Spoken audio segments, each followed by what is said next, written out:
Of legend, one of the most remarkable human stories of the 20th century. 50 years ago, a young, unknown musician called Eric Fenby left his job as an organist and choir master in the Yorkshire seaside resort of Scarborough to travel to a small village in France. He was to live in this house, taking down the final works of the blind, paralysed composer Frederick Delius. The last glorious works of one of the greatest English composers would not have been accomplished without Eric Fenby. It has been called a feat of collaboration without parallel in the history of music. But it is also a story of selfless devotion that has captured imaginations all over the world. 50 years after the death of Delius, Eric Fenby looks back at his life, revisits for perhaps the last time the Delius house in France, and gives his final word on the legend.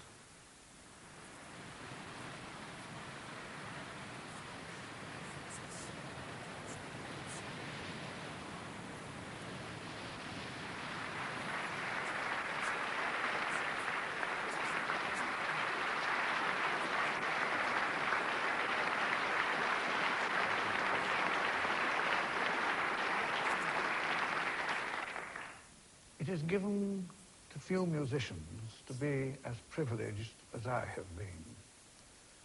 A seemingly preposterous presumption on my part in offering my services to Delius in 1928 led me in my early 20s into intimate contact with genius, creative genius.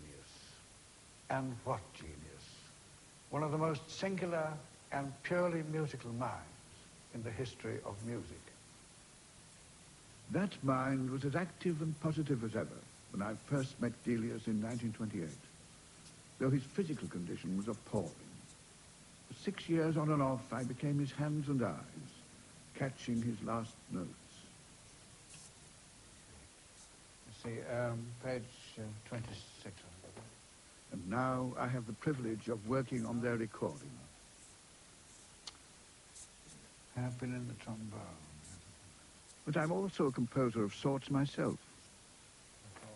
I composed the music for Hitchcock's To Make Her In, but before I could go to Hollywood to continue that career, war broke out, and I joined the army. I found myself conducting the Southern Command Symphony Orchestra, which happily for me was full of familiar faces from the London orchestras. Now, 40 years on, I finally had the chance to conduct the Royal Philharmonic Orchestra myself.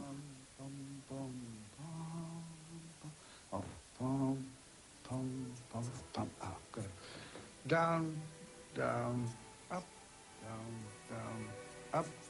And these fortissimo here. Right here. Wait, yes. May I just stop you there, please? The second half of the third. Inside place, please. Will you make more of that bar before 10, please? Delius particularly wanted that to come out.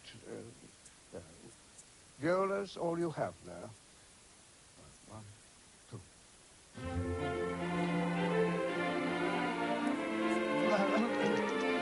Yes, could I have just a little more? Ta-dee-da. Yeah. Yes. Yes, please. Just a little bit, because it's the only part that's moving there dramatically. Right? Please. Same place. Right.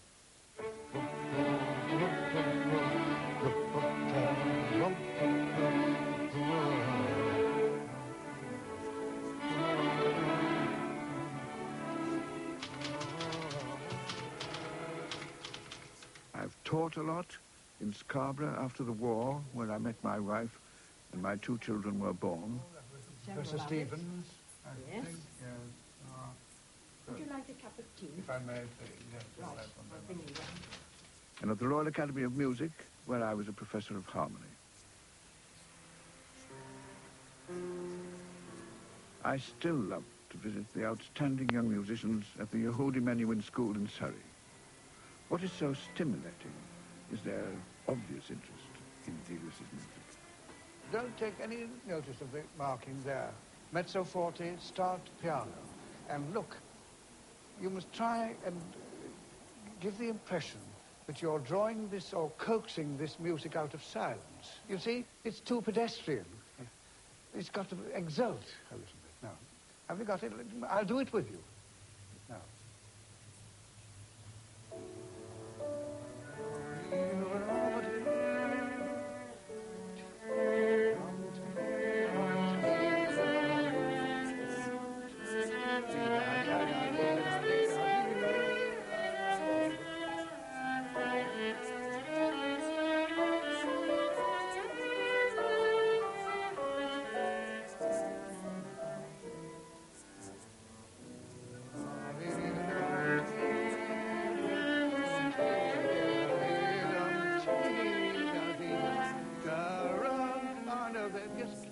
There, you must come down again, you see.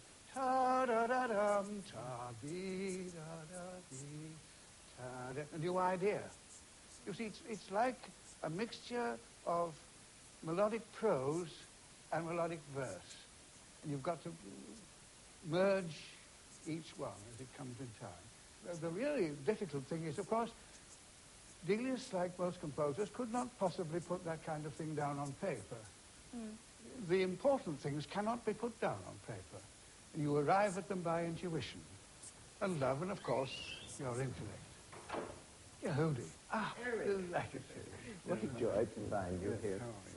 I've been very fortunate in my life to have known Elgar, to have known a great many composers, Bartók and Bloch, Ionesco, Ravel, so on, and then to have met others through those who loved and understood them. That is really the greatest thing that can happen to an interpreter, to feel that he really comes near to understanding the import of those notes, which in themselves are but symbols. They're mere symbols of certain feelings, thoughts, emotions that the composer may have. And each age, each person, particularly Delius, who was an extremely unique personality, full of contradictions, extraordinary contradictions, that music needs the spokesman that Eric Fenby is. I mean, one could look back and say that destiny meant Delius to have an Eric Fenby, and therefore he did go blind, because otherwise we would be deaf to his music. But the marvelous thing about it, and I must stress this about Delius, was that he knew exactly in the end what he wanted to put down. And there was nothing had to be altered at all. That there was this marvelous confidence, which his brain was so alive and clear right to the very end. And he had this wonderful sense of the colour of sound and the sheer beauty of it. Though beauty was a word he never used. I think it's marvellous that his music is so beautiful indeed. Dr. Fenby, have you finished writing about Delius? Have I finished writing about Delius? Well, no. I have perhaps the most important thing to do yet. And that is when Delius was on his deathbed, he asked me if I would write an appraisal in evaluation of his music. And I was very much taken aback by this. And I said at the time, well, I think you know I'll have to wait 25 years before I can see it in perspective. And here I've waited over 50. Well, I'm going back to Grès-et-Loire, and that I think will give me the impetus to finish the study I have on the stocks of Delius's music.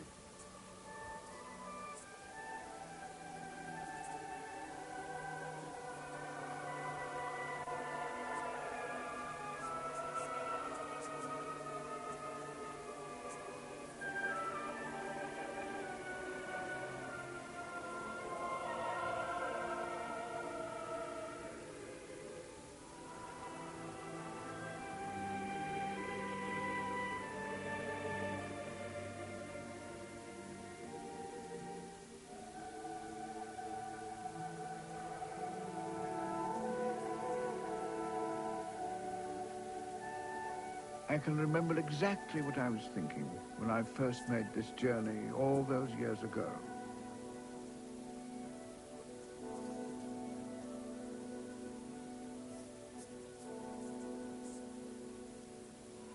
thinking whether I'd made the right decision, wondering whether my musical training and my ability to read scores would be adequate.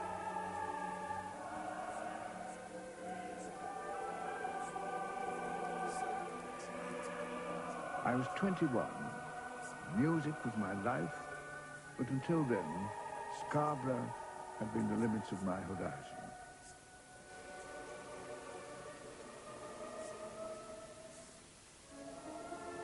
Scarborough was on my mind.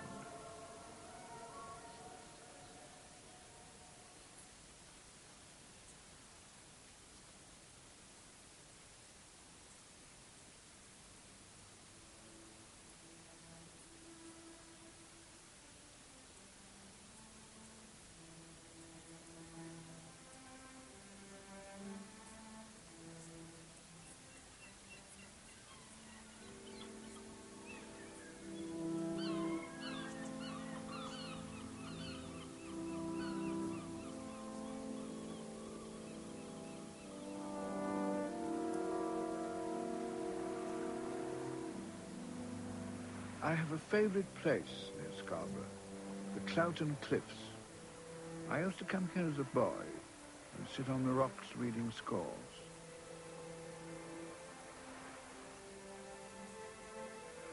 This is really one of the most important places in my life. It is really a very emotional thing for me to come back. Here, I always want to be alone.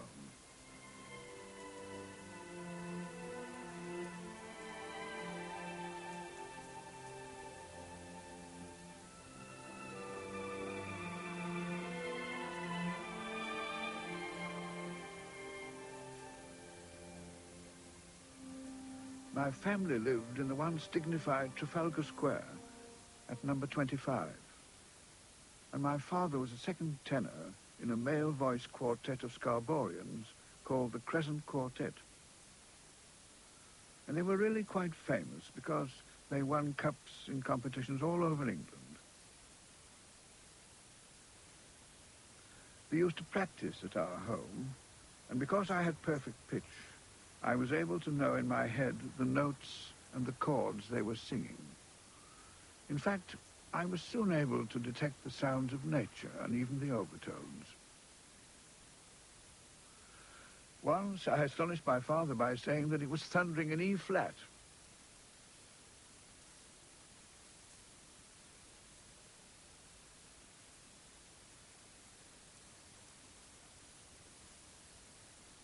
When I went to the municipal school in Scarborough, I founded a small orchestra and wrote my first piece for that. It was played at a speech day in 1921, I seem to remember. I've always said that I got a very much better practical experience than many of the students whom I have taught at the Royal Academy of Music when I was professor there.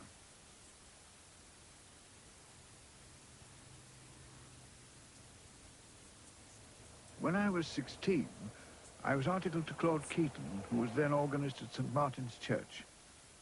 There was a choir school, and I was kept very busy rehearsing the choir and playing the church organ.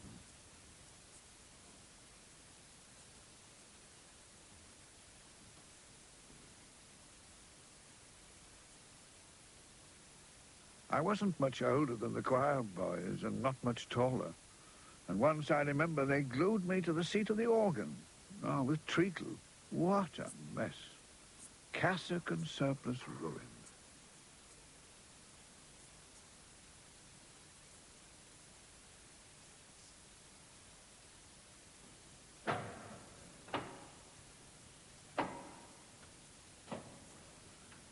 I haven't stepped in here for a long time, and I haven't played this organ for nearly 60 years. I wonder how it sounds today.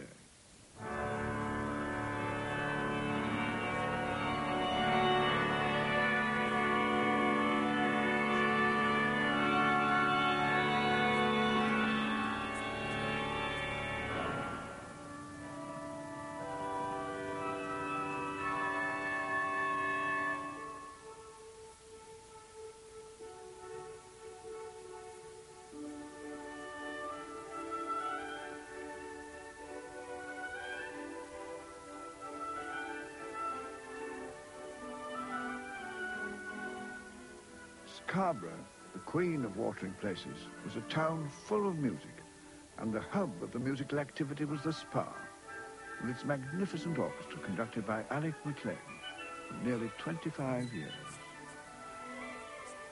And of course, at the weekends, when there was a great influx of people from the West Riding, and many people came to the Grand Hotel and booked their rooms and their holidays for no other reason that there was a symphony in the morning concert. Even on a morning, one would be frowned upon if one turned up in a pair of flannel trousers.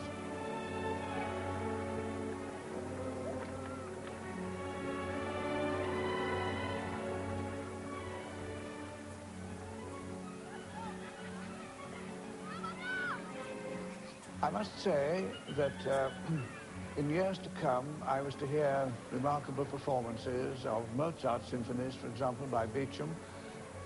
And to my mind, the one conductor who approached Beecham in that way, particularly with Mozart, was Alec MacLean.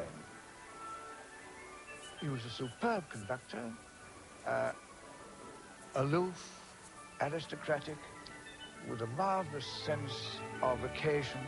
In fact, it was rather like Truman bowling. Every piece was an occasion, and the orchestra played up to him magnificently.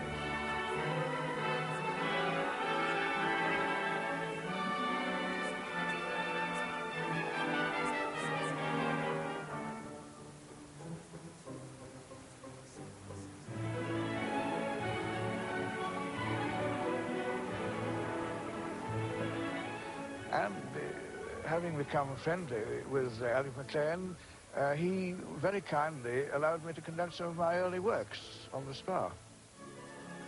He said, "Young man, do you compose?"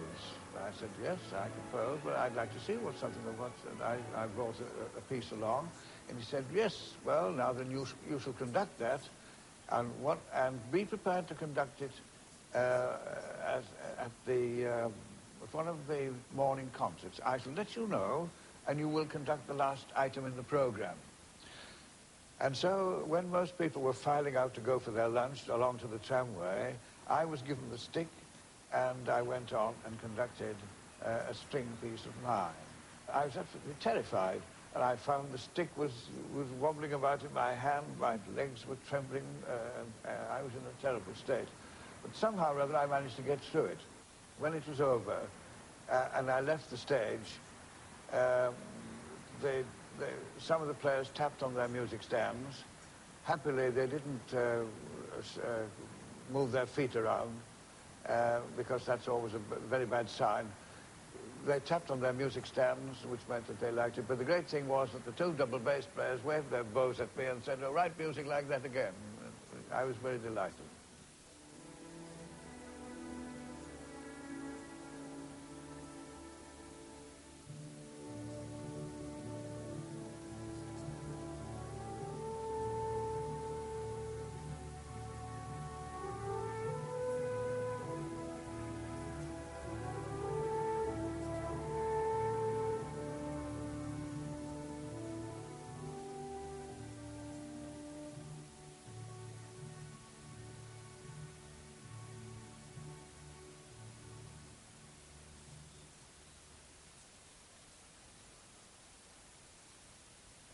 I heard my first Delius when I was playing chess with a friend of mine.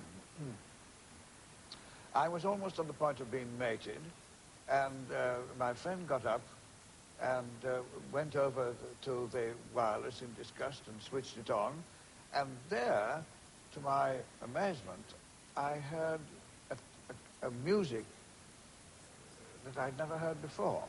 And it made a profound impression on me immediately. I'd never heard music with that remarkable sense of texture and mood before. And I was quite transported. And that was halfway through on hearing the first Cuckoo in Spring. When it begins on the C sharp, ta-da-da-dee-da-da-da-da. It absolutely took me by the heart.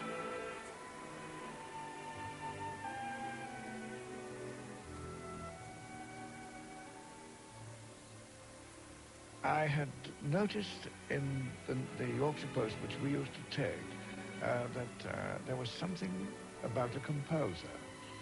And I took it along with me to the cliffs at Cloughton, I remember, and read of the plight of Frederick Delius, who was then living in a tiny hamlet about 40 kilometers from Paris, and he was in great distress.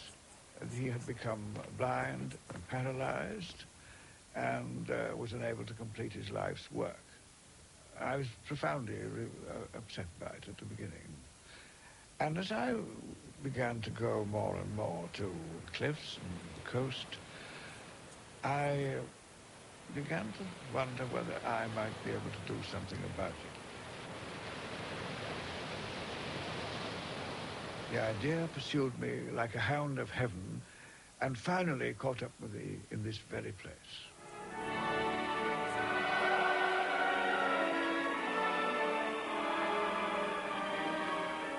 I decided that I would risk everything, not tell a soul, and write to Delius and to offer my services to him.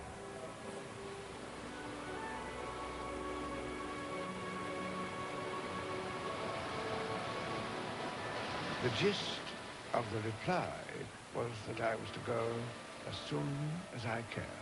I would be received with open arms.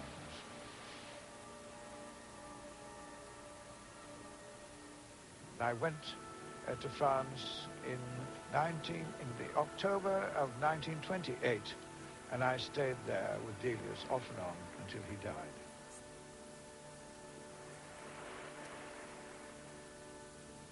I thought about it all when I went over the channel. I was much too elated by the task I'd set myself to be put off by any thoughts of regret at leaving Scarborough. After all, I had to prove myself, and it was a musical task I'd set myself. What did happen still dominates my life. I wonder how I'm going to feel going back now.